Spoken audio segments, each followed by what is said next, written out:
Достар, видео басталмас бұрын сендерге шағын конкурс ұйымдастырып кетейін.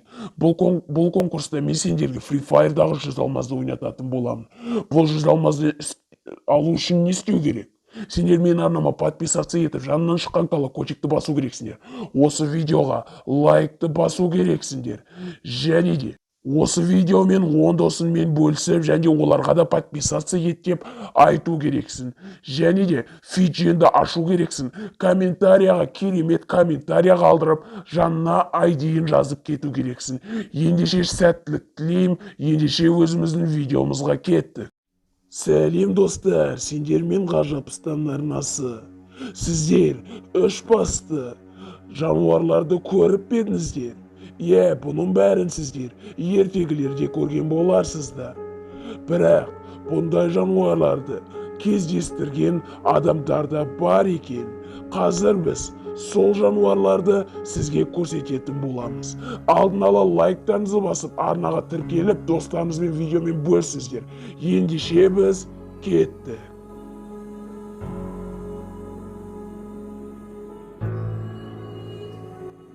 Ұлыбританияда үш басты бақаны адамдар байқап қалған екен. Бұндай ерекше құбылысқа таңғалған адамдар бұл шын ба, өтірік пе, тіпті өз көздеріне сене алмағаны жайлы айтқан.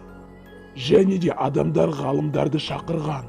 Бірақ ғалымдар ол бақаны ұстап үлгермеген. Себебі ғалымдар келген кезде бақа қашып кеткен екен. Ал сіздер өміріңізде қандай мутант жануарды көрдіңіздер? Комментарияға қалдырып кетіңіздер. 1999 жылы бір ер адам өзінің ауласынан үш басты тасбақа тауып алған. Ол ер адам тұратын жерде тасбақалар қасиетті жануарлар ретінде саналған. Бірақ ол қасиетті жануарға да көмек керек болған сыңайлы, себебі олар қайта жүзерін білмей, біресе тоқтап, біресе жүзіп, өздері қатты қиналған деседі. Сол себепті әлгі ер адам оны өздерінің ғибадатханасына апарған. Ол жақта тасбақа өзінің өмірінің соңғы күніне дейін өмір сүрген.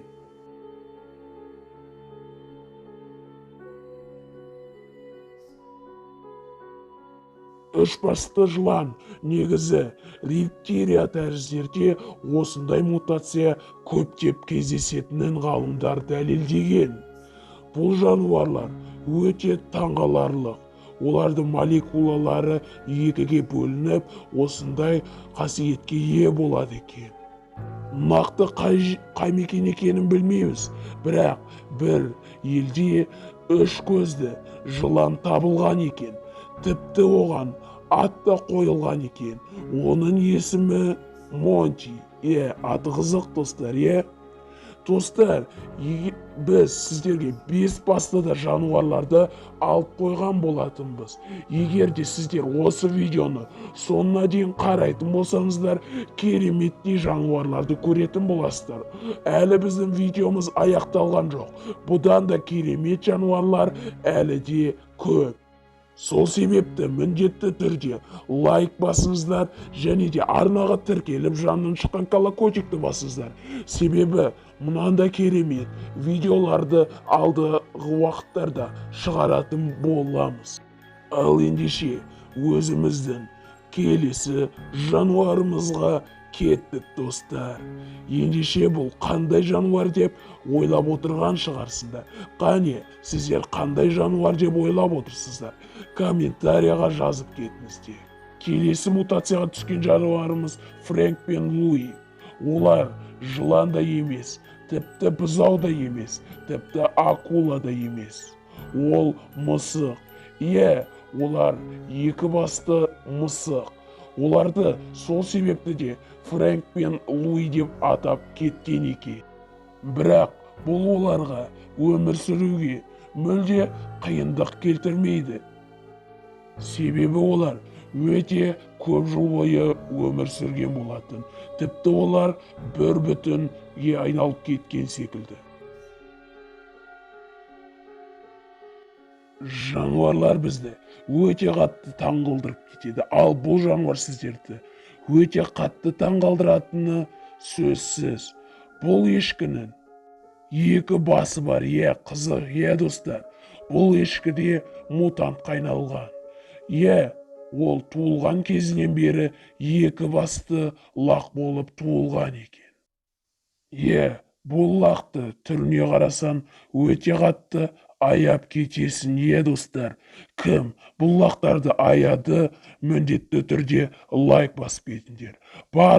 Жалпы барлық жануарларды аясандар, лайк басып кетіңдер. Ендігі кезекте екі басты дельфин. Сендер бұған таңғалып отырған шығарсыңдар. Бірақ бұл шынымен екі басты дельфин табылған. Ұзындығы 1 метрге дейін жеткен. Олардың түрлерінен ақ олардың дельфин екенін көріп отырған шығарсыңдар. Адамның сана сезімімен теңескен балықтың бұндай халге түсуі өте аянышты. Достар, шынымен бес басты жануарлар бар ма? Себебі суреттерде бес басты жыландар, бес басты акулалар көптеп кездеседі. Бұл шынымен бе деп ойлап отыр. Аңыздағы ең мықты бес басты жануарлардың бірі бұл Лернерская гидра деп аталады. Бұл жануарды Геракл өлтірді деген аңыздар бар. Бірақ бұның өтірік екенін бәріміз білеміз. Сол үшін достар, мүлде қорықпай-ақ қойыңыздар. Бұндай бес басты Лернерская гидраны ешқашан кездестірмейсіздер. Бірақ бұл суреттерді қолдан салды дегенде дәлелдер жоқ. Сол себепті достар, қорықпай-ақ қойыңыздар. Сіздер Лернерская гидрамен ешқашан кездеспейсіздер.